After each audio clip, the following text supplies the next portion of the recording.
जय शनिदेव। प्रिय दर्शकों, मैं राजेश जोशी आपका ज्योतिष जागृति केवल सत्य कार्यक्रम में आज फिर से स्वागत करता हूं। प्रिय दर्शकों, जैसा कि आप जानते हैं कि हमारी चर्चा आजकल हमारी कुंडली के इष्ट ग्रह या इष्ट देव को लेकर चल रही है। कल तक मैंने जानकारी दी आपको कर्क लगन की कुंडली में जहां मंगल देव आपके पंचमेश बनते हैं और वही कुंडली के इष्ट ग्रह माने जाते हैं और आपको बजरंग बली का पाठ करना सबसे ज़्यादा लाभान्वित होता है। वो आजीवन भी अगर रोज़ आप एक बार करने की आदत डाल लेंगे तो जितनी मर्जी आपकी बुरी ग्रहों की दशाएं चलती होंगी उसमें से बचने का रास्ता वो अवश्य देंगी, वो आपको सदैव लाभान्वित करती मिलेंगी। प्रिय दर्शकों, आज अपनी इसी श्रृंखला को कंटिन्यू करता हुआ हम बात करते हैं सिंह लगन की कुंडली। सिंह लगन की ये इसलिए बनी क्योंकि लगन में ही 5 नंबर लिखा है। 5 नंबर सिंह राशि होती है जिसके स्वामी ग्रह सूर्य देव माने जाते हैं। सूरज देवता की यानी सिंह लगन की इस कुंडली में पंचम भाव के मालिक बनते हैं बृहस्पति देवता।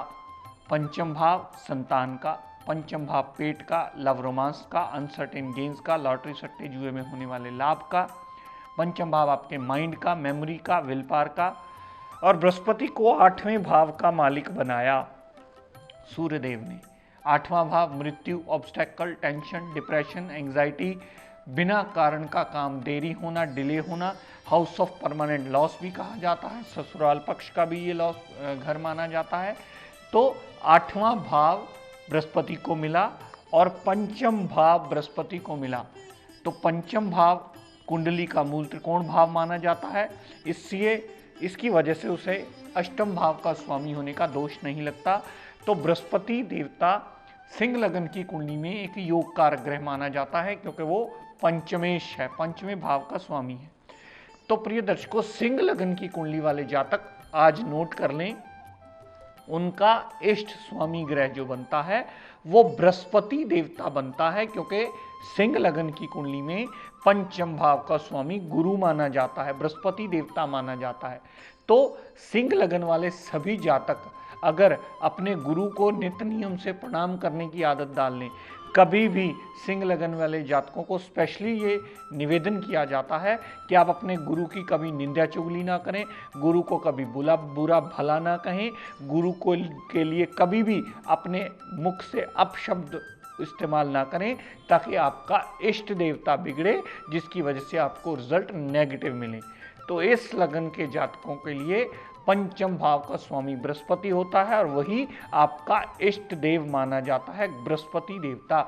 आपके लिए गुरु का सम्मान करना, उसके आगे नमन करना, उनसे आशीष लेना सदैव आपके लिए लाभान्वित होता है क्योंकि गुरु ही आपका पंचमेश है।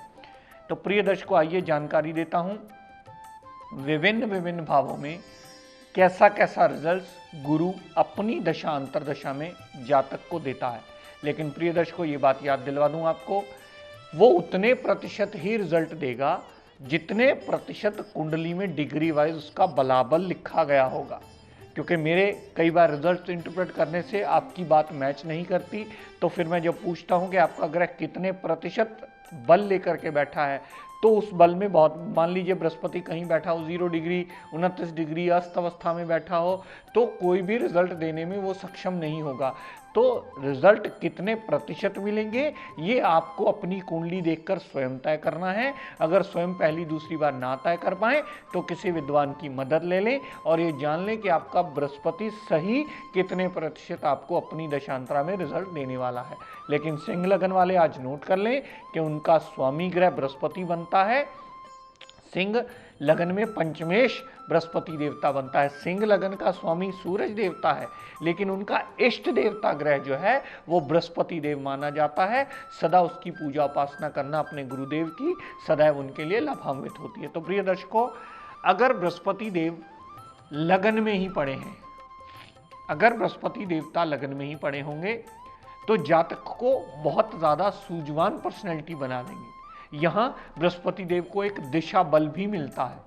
लगन में पड़े हुए बृहस्पति देवता जातक की पर्सनैलिटी को एक ज्ञानवान सूझवान पर्सनैलिटी बना करके सारे सुख सुविधाओं से संपन्न करने की काबिलियत भी अपने अंदर रखते हैं। जातक धर्म को मानने वाला होता है, माइंड और मेमोरी और विल पावर उसकी बहुत ज़्यादा स्ट्रांग होती है, मेंटल एनर्जी बहुत होती है, लव रोमांस में सदैव उसे कामयाबी मिलती है। यहां से बृहस्पति देव ने जितनी दृष्टि पंचम भाव पर डाली तो पुत्र प्राप्ति का योग अवश्य मिलता है, मेंटल स्ट्रेंथ मिलती है, अनसर्टेन गेन्स होता है, लव रोमांस में कामयाबी मिलती है, माइंड धर्म को मानने वाला होता है, जातक बुद्धिमान माना जाता है। यहां से बृहस्पति देव ने 7वें भाव पर जितनी दृष्टि डाली तो पार्टनरशिप में लाभ होता है, दाम्पत्य सुख के लिए अच्छा होता है और डेली वेजेस में भी नित्य नवे रास्ते खोल करके बृहस्पति देव सदैव एडवांटेज देते ही मिलते हैं। यहां से बृहस्पति देव ने जितनी दृष्टि नवम भाव पर डाली हुई, जातक धर्म को मानने वाला बनता है, जातक पिता की केयर करने वाला बनता है, विदेश यात्रा करने वाला बनता है। यहाँ पर नवम भाव संबंधी सारे एडवांटेज के रिजल्ट बृहस्पति देवता की दशांतरा में उसे अवश्य मिलते हैं। तो बृहस्पति लगन में बैठा हुआ सदैव सिंह लगन के जातक को एडवांटेज देता है, क्योंकि जातक ने अपना इष्ट देव ही अपने सर के ऊपर रख लिया तो वो सदैव लाभान्वित होता है अपनी दशांतरा में। दर्शकों, बृहस्पति अगर दूसरे भाव में बैठे हुए, दूसरा भाव बृहस्पति देव का कारक भाव माना जाता है। अगर डिग्री वाइज बृहस्पति देवता में क्षमता अच्छी हुई, उसमें डिग्री वाइज इतना बलाबल हुआ कि वो रिजल्ट देने के काबिल बना, तो बृहस्पति अकेला अपनी दशा अंतर्दशा में जातक को करोड़पति बनाने में सक्षम अवश्य हो जाता है, क्योंकि दूसरा भाव उसका कारक भाव माना जाता है। परिवार सदैव साथ देने वाला होता है, धन का अभाव जल्दी कभी नहीं रहता और जातक बहुत ही सूझवान पर्सनैलिटी की तरह सूझवान वाणी बोलता है, जो सामने वाला सुनना सदैव पसंद करता है। यहां से बृहस्पति देव ने जितनी दृष्टि छठे भाव पर डाली तो रोग, ऋण, कर्जा, दुर्घटना, मुकदमा, कोर्ट केस, लिटिगेशन से फारिग करके बृहस्पति देव सदैव उस जातक को एडवांटेज दिलाते ही मिलते हैं। हाउस ऑफ कंपटीशन भी जितवा करके जातक को रिजल्ट में पॉजिटिविटी लाते हैं। यहां से बृहस्पति देव ने 7वीं दृष्टि जो 8वें भाव पर डाली तो अपने ज्ञान के चक्षु से अपने सारे ऑब्स्टेकल्स को दूर करने की काबिलियत रखता है और जितने भी ऑब्स्टेकल्स आते हैं वो अपनी काबिलियत के बलबूते पर, अपनी सोच समझबूझ के बलबूते पर उन्हें दूर अवश्य कर लेता है। यहां से बृहस्पति देव ने जितनी दृष्टि दशम भाव पर डाली तो कामकाज में एडवांटेज मिलता है, कामकाज बुद्धि से जुड़ा होता है, कामकाज ज्ञान से जुड़ा होता है और कामकाज में नित्य नवा रास्ता खुलता है और उसमें कहीं ना कहीं उस जातक को एडवांटेजेस अवश्य मिलते हैं। अगर जातक जॉब में जाता है तो कहीं ना कहीं से गजेटेड पोस्ट उसे बृहस्पति की दशांतरा में जरूर हासिल होती है। बृहस्पति उसे चौतरफा लाभ देता है, चाहे वो परिवार का मसला हो, चाहे वो संतान का मसला हो, चाहे वो धन का आगमन हो, वो हर तरफ से लाभान्वित होता है। बस शर्त पुरानी वाली याद रखिए कि उसमें डिग्री वाइज उतनी क्षमता अवश्य होनी चाहिए कि वो रिजल्ट देने में सक्षम हो जाए।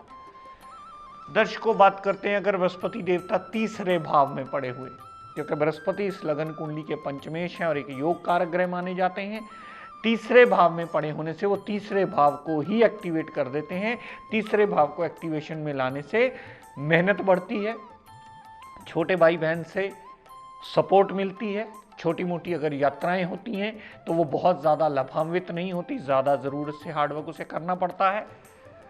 यहाँ से जितनी दृष्टि सप्तम भाव पर डाली तो दाम्पत्य सुख के लिए बहुत ज़्यादा अच्छे रिजल्ट्स नहीं दिलवाते, पार्टनरशिप में भी ज़रूरत से ज़्यादा खपना पड़ता है और डेली वेजेस के लिए भी ज़रूरत से ज़्यादा हार्डवर्क करने के बाद ही उसे रिजल्ट्स गेन हो पाते हैं। यहाँ से बृहस्पति देव ने जितनी दृष्टि नवम भाव पर डाली तो जातक धर्म को मानने वाला होता है, धार्मिक यात्राएं भी अवश्य करता है, लेकिन जातक पिता के साथ अगर जुड़ के काम करे तो और ज़्यादा सपोर्ट मिलती है। विदेश यात्रा करता है तो वो भी उसे बहुत ज़्यादा लाभ नहीं दे पाती, यानी जितनी वो इनपुट लगाता है उसकी आउटपुट में उतनी ग्रोथ नहीं होती जितनी उसकी इनपुट में कैपेबिलिटी होती है। यहाँ से बृहस्पति देव ने जितनी दृष्टि 11वें भाव पर डाली, 11वें भाव पर डाली हुई दृष्टि बृहस्पति देवता की दृष्टि जितनी 11वें भाव पर पड़ी, 11वें भाव पर पूर्णता लाभान्वित करती है।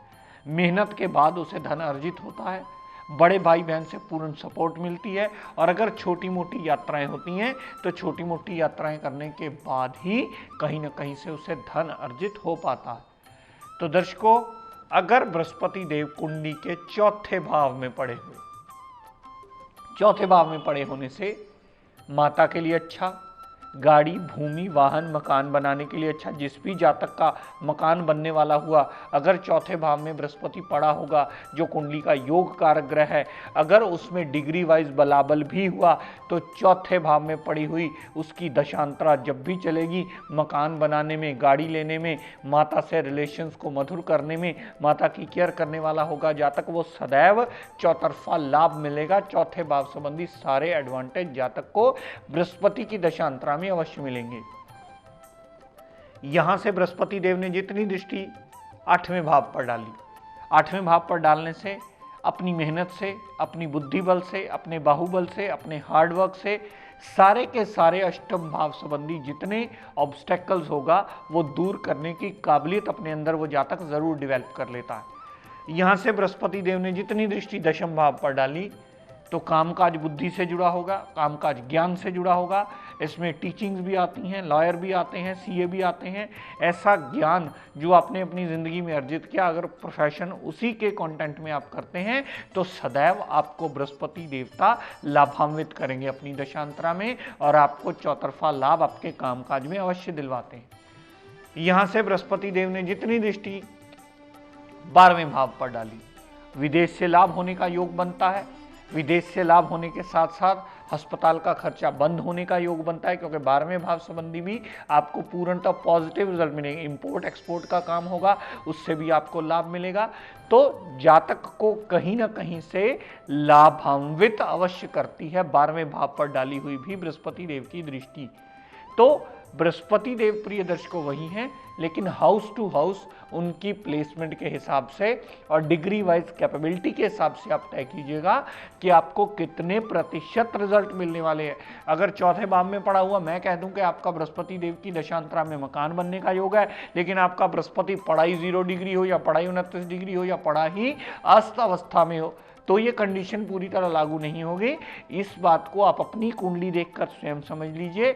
अगर पहली दूसरी बार ना समझ पाए तो अपने आसपास जो भी विद्वान हो उनकी मदद लें और ये जानें कि आपका बृहस्पति कुंडली में जो सिंह लगन वालों के लिए आपका इष्ट ग्रह माना जाता है, वो अपनी दशा अंतरदशा में कितने प्रतिशत अच्छा रिजल्ट देने में सक्षम हुआ है। जितने प्रतिशत अच्छा रिजल्ट देने में वो सक्षम होगा, उतने ही प्रतिशत आपको अच्छे रिजल्ट मिलेंगे। अगर वो डिग्री वाइज सक्षम ना हुआ तो अपने सारे अच्छे रिजल्ट्स वो कभी नहीं दे पाएगा। इस बात को सदैव कुंडली विवेचन करते समय स्मरण रखिए और ये बात आपको हर ग्रह पर अप्लाई करनी होगी। मैं आजकल बात कर रहा हूँ अपने इष्ट देव की, लेकिन आप हर ग्रह पर उसे अप्लाई कीजिए ताकि आपको पता चले कि आपका हर ग्रह जिसकी भी आपकी कुंडली में दशा अंतरदशा चल रही है वो आपको कितना अच्छा या कितना बुरा रिजल्ट देने में सक्षम है, ताकि फिर सही उपाय की पद्धति में जाकर आप अपना जीवन यापन उस ग्रह की नेगेटिव किरणों से फारिग करके आसान कर पाएं और आपका जीवन जीने लायक बने। तो प्रिय दर्शकों, आज का टिप ऑफ द डे देता हूं, नोट कर लीजिए। जैसा कि आप जानते हैं कि आजकल पीक की सर्दी पड़ रही है। अगर शनि राहु केतु का बहुत ज़्यादा पाप प्रभाव बढ़ा हो आपकी कुंडली में, किसी की 7.5 चल रही हो, किसी की शनि राहु केतु की महादशा चल रही हो, किसी का टैया वर्स्ट कंडीशन का चल रहा हो, तो ऐसी पीक की सर्दी में किसी भी 4th क्लास एम्प्लॉय को या मंदिर गुरुद्वारे के बाहर बैठे बैगर को अगर आप सॉक्स का जोड़ा, ब्लू या ब्लैक सॉक्स का जोड़ा लेकर के उसे डोनेट कर देते हैं, शनिवार के दिन उसे पहनने के लिए दे देते हैं, तो वो सबसे ज़्यादा लाभान्वित होगा। आपका जितना मर्जी शनि राहु केतु का पाप प्रभाव है, बचने का रास्ता अवश्य देगा।